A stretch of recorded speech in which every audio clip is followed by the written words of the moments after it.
teman-teman. Halo teman-teman. Selamat pagi. Dengerin yuk Pantun Rohani berdasarkan bacaan hari ini. Selasa 7 September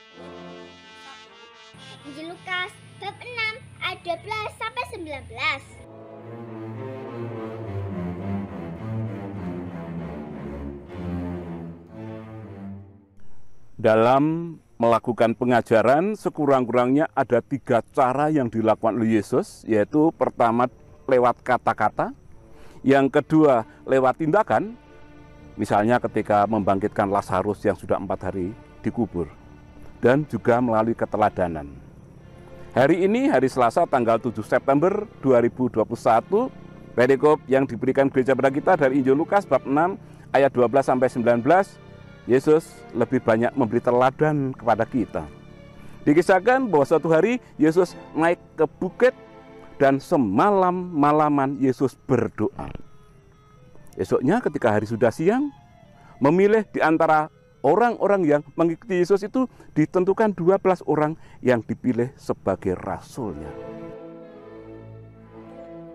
Menyeberang sungai menggunakan rakit. Tempatnya sempit seperti lorong gua.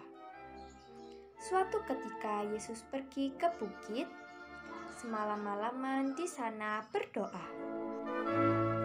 Yesus ingin memberikan teladan kepada kita bahwa mari kita selalu menyertakan Tuhan di dalam setiap peristiwa kehidupan ini, khususnya hal yang penting ketika kita mau mengambil suatu keputusan. Menyertakan Tuhan agar Tuhan campur tangan terhadap apa yang akan kita putuskan. Setelah memutuskan itu, Yesus bersama mereka turun dari bukit, dan setelah sampai di tempat yang datar, di situ banyak orang yang menunggunya. Menunggu untuk mendengarkan pengajaran Yesus, menunggu untuk disembuhkan, dan sebagian lagi menunggu disembuhkan dari kerasukan roh-roh jahat. Saudara-saudari yang dikasih dan mengasihi Tuhan, kalau kita lihat di Injil Yohanes bab 15 ayat 16, Yesus pernah mengatakan, bukan kamu yang memilih aku, tetapi aku yang memilih kamu. Artinya, ketika hari ini kita telah dipermandikan, dimeteraikan juga menjadi anak-anak Allah, Yesus sendiri yang memilih kita. Tapi akhirnya Yesus juga mengutus kita menjadi rasul-rasulnya. Orang yang takut suntik sering bertanya, kapankah ada vaksin memakai kapsul?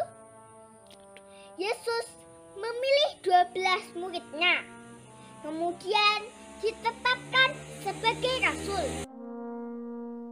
Melalui kata-kata kita, melalui tindakan kita, diharapkan kita pun ikut mewartakan Injil Kerajaan Allah seperti yang sudah dilakukan oleh 12 rasul pilihan Yesus itu. Dan akhirnya ajarannya hidup sampai hari ini selama 2000 tahun ini. Yesus mengajarkan pada kita, hidup ini harus diisi dengan doa dan kerja. Bukan hanya kerja, bukan hanya doa, tapi doa dan kerja, sehingga kita juga mengingat pepatah Latin, ora et labora. Berdoa dan bekerja, karena memang sejatinya tugas setiap manusia adalah berusaha semaksimal mungkin yang bisa dikerjakan, disertai doa yang tidak jemu-jemu, selebihnya diserahkan kepada Tuhan, Tuhan yang akan menyempurnakan. Mulai kemarin sudah membeli arang sebagai persiapan membakar ikan. Yesus ditunggu oleh banyak orang untuk mendengarkannya dan disembuhkan. Kita pun sebagai rasul-rasul Yesus patut melakukan itu semua, disertai dengan doa yang tidak jemu-jemu, kita lakukan sejauh yang bisa kita lakukan. Akhirnya saya ingin mengatakan, bila hendak memindahkan ikan, karantinalah dulu selama sepekan. Mari kita mendoakan apa yang kita kerjakan dan mengerjakan apa yang kita doakan. Tuhan memberkati.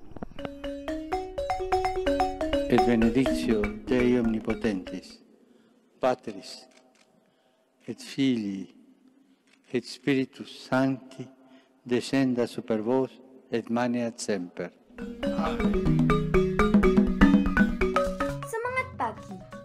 Selamat bertekun dalam karya sambil tak jemu-jemu berdoa.